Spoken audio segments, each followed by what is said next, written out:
Hello friends, नमस्कार। स्वागत है आप सभी का आपका अपना यूट्यूब चैनल स्टडी निकेतन पर। आज है 26 सितंबर 2021। तो देखेंगे आज के बेस्ट करंट अफेयर। पहला आर्टिकल है वर्ल्ड फार्मासिस्ट डे। तो 25 सितंबर को मनाया जाता है जी वर्ल्ड फार्मासिस्ट डे प्रत्येक वर्ष। ठीक है, 25 सितंबर को ही मैंने बताया था अंत्योदय दिवस मनाया जाता है पंडित दीनदयाल उपाध्याय के जन्मदिन पर। ये इस वर्ष का थीम है जी pharmacy always trusted for your health. ये डेजिग्नेटेड किया गया था 2009 में बाय FIP काउंसिल। और ये world congress of pharmacy and pharmaceutical science in Istanbul तुर्की में जी। This day is celebrated to create awareness about the role of the pharmacist in improving health. ठीक है, तो इतना आप याद रखेंगे, खास करके थीम वेरी इंपॉर्टेंट। आप इससे रिलेटेड एक फ़ोटो देख लीजिए। अब मैं बताता हूँ आपको वर्ल्ड फार्मासिस्ट डे मनाता चुकी है इंटरनेशनल फार्मास्यूटिकल फेडरेशन। तो इसका हेडक्वार्टर द हेग नीदरलैंड में है और इसका फाउंडेशन हुआ था 25 सितंबर 1912 को, इसलिए 25 सितंबर को ये डे मनाया जाता है। इसके प्रेसिडेंट हैं जी डोमिनिक जॉर्डन।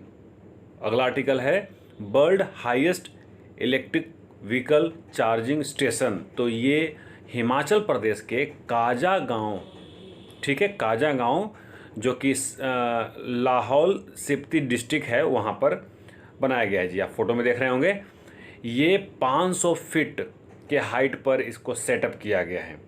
याद रहेगा, हिमाचल प्रदेश में पहला ये सेट किया गया है। बात हिमाचल प्रदेश की आई है तो हिमाचल प्रदेश एक यूनियन टेरिटरी बना था 1 नवंबर 1956 को। बाद में 25 जनवरी 1971 को इसे स्टेटहुड के दर्जा दिया गया। शिमला इसके कैपिटल है, समर कैपिटल, और धर्मशाला विंटर कैपिटल है जी। डिस्ट्रिक्ट 12 हैं, हिंदी ऑफिशियल लैंग्वेज है। राजेंद्र गवर्नर हैं, जयराम ठाकुर इसके चीफ मिनिस्टर हैं जी। अगला आर्टिकल है विजय सांस्कृतिक महोत्सव। तो विजय सांस्कृतिक महोत्सव ये इंडियन आर्मी ने ऑर्गेनाइज किया है। कहाँ पर? कलकत्ता में जी। 26 तारीख से लेकर के, यानी आज से लेकर के 29 सितंबर तक ये चलेगा।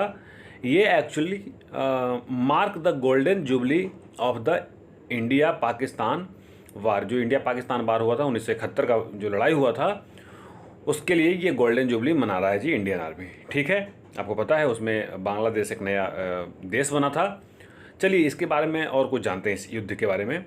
ये युद्ध 3 दिसंबर 1971 को स्टार्ट हुआ था और 16 दिसंबर 1971 तक चला था, उस दिन एंड हुआ था जी। ये वार जो स्टार्ट हुआ था, पाकिस्तान ने लॉन्च किया था air strikes on 11 Indian air bases पर। ठीक है, तो हमें जवाबी कार्रवाई करना पड़ा था। 2 अगस्त 1972 को इंडिया और पाकिस्तान ने साइन किया था शिमला एग्रीमेंट। तो आपको याद रखना चाहिए 2 अगस्त 1972 को, जिसमें 93,000 पाकिस्तानी प्रिजनर ऑफ वार को हमने छोड़ा था, रिहा किया था। अगला आर्टिकल है वर्ल्ड हेल्थ ऑर्गेनाइजेशन से रिलेटेड। तो इन्होंने अनाउंस किया है tight revision in its air quality guidelines. ठीक है, आपको बता दूं कि पहली बार इन्होंने revision, first revision in the global air quality by WHO कब किया गया था? 2005 से। ठीक है, first in the new guidelines WHO has lowered the acceptable exposure level to key pollutant including ozone, nitrogen dioxide, sulphur dioxide, carbon monoxide और particular matter. अगला article है जी MBT अर्जुन MK-1A। MBT मतलब मेन बैटल टैंक, एक tank है, आपको पता है अर्जुन एक टैंक है। तो मिनिस्ट्री ऑफ डिफेंस ने प्रोक्योर किया है 118 MBT मतलब Arjun MK-1 for Indian army के लिए। ठीक है, राजनाथ सिंह जी हैं इस मिनिस्ट्री के मिनिस्टर। इसके लिए उन्होंने 7,523 करोड़ रुपया हैवी व्हीकल फैक्ट्री को दिया है जी। ये आपको बता दूं आत्मनिर्भर भारत के और एक बढ़ता हुआ कदम है। इसके बारे में कुछ और जानिए। ये जो है एक new variant of Arjun tank का है, जो MK-1A है, वो new variant of Arjun tank का है। और बता दूं आपको कि इसका डिज़ाइन किया गया है to enhance fire power, mobility और सर्वाइविलिटी के लिए। अर्जुन टैंक इंडियन आर्मी के पार्ट है 15 सालों से, पिछले 15 सालों से। और इसे डेवलप किया गया है combat vehicles research and development establishment के द्वारा। ठीक है, इसे मैन्युफैक्चर किया जाएगा गवर्नमेंट्स हैवी व्हीकल फैक्ट्री जो कि चेन्नई में है। ये दिन और रात दोनों में काम करेगा जी। अगला आर्टिकल है प्राइवेतीर स्पेस।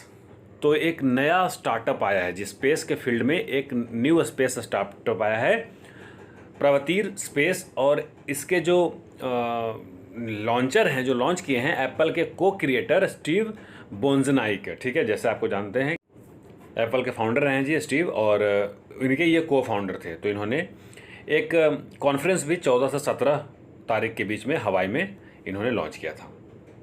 अगला आर्टिकल है द फ्रैक्चर्ड हिमालय। तो एक किताब है जिसका पूरा नाम है the fractured Himalaya, how the past shadow the present in the India China relation. तो इंडिया चाइना रिलेशन पर कल भी मैंने एक बात बताया था कि विजय गोखले साहब ने किताब लिखी थी, और आज ये लिखे हैं, इसके के राइटर हैं निरुपमा रॉय। निरुपमा रॉय भी फॉरेन सेक्रेटरी रह चुकी हैं जी, ठीक है। तो इन्होंने ये किताब लिखा है। The book trace how the origins of the dispute between India and China from part of a living history that shapes their fractious relationship today। ठीक है, चलिए अगले आर्टिकल की तरफ चलेंगे। अगला आर्टिकल है India United Kingdom consular dialogue. तो Indian government of India and मतलब इंडिया गवर्नमेंट ने इंडिया और यूके के कॉन्सुलर डायलॉग को इन्होंने वर्चुअली ऑर्गेनाइज करवाया जी, ठीक है। Joint secretary in the ministry of external affair Devesh Uttam ji ने इस डेलीगेशन को लीड किया है जी इंडिया की तरफ से। अगला आर्टिकल है युद्धवीर सिंह ददवाल। तो ये फॉर्मर गवर्नर रह चुके हैं अरुणाचल प्रदेश के, और ये एक्चुअली दिल्ली पुलिस में कमिश्नर रह चुके हैं जी, ठीक है। युद्धवीर सिंह, उनका अभी अभी देहांत हुआ है। मैं बता दूं कि 1974 बैच के ये IPS ऑफिसर रहे हैं, 16वें पुलिस कमिश्नर रहे थे दिल्ली के। 2007 से लेकर के 2010 तक ये दिल्ली में कमिश्नर थे जी। रिटायरमेंट के बाद इनको director general of the central parliamentary forces में, मतलब जो SSB होता है सशस्त्र सीमा बल, उसमें डायरेक्टर जनरल बने थे 2010 में, नवंबर 2010 में। और 2016 में इनको गवर्नर अपॉइंट किया गया था अरुणाचल प्रदेश के, ठीक है। मैं इनका एक फ़ोटो दिखाऊंगा, अरुणाचल प्रदेश के बारे में भी बताऊंगा। सबसे पहले आप इनका एक फ़ोटो देखिए, यही है। अब अरुणाचल प्रदेश के बारे में जानिए। ये टेरिटरी बना था, यूनियन टेरिटरी, 21 जनवरी 1972 को। 20 फरवरी 1987 को इसे स्टेट हुड बनाया गया। ईटानगर इसके कैपिटल है। 25 जिला हैं जी। BD मिश्रा यहाँ के अब गवर्नर हैं, ठीक है, ये पूर्व गवर्नर थे। पेमा खांडू यहाँ के चीफ मिनिस्टर हैं। लेजिस्लेटिव असेंबली में 60 सीटें हैं, राज्यसभा में 1 सीटें, लोकसभा में 2 सीटें, और गुवाहाटी हाईकोर्ट के अंतर्गत इसका हाईकोर्ट आता है जी। अगला आर्टिकल है नेशनल पेंशन स्कीम्स दिवस।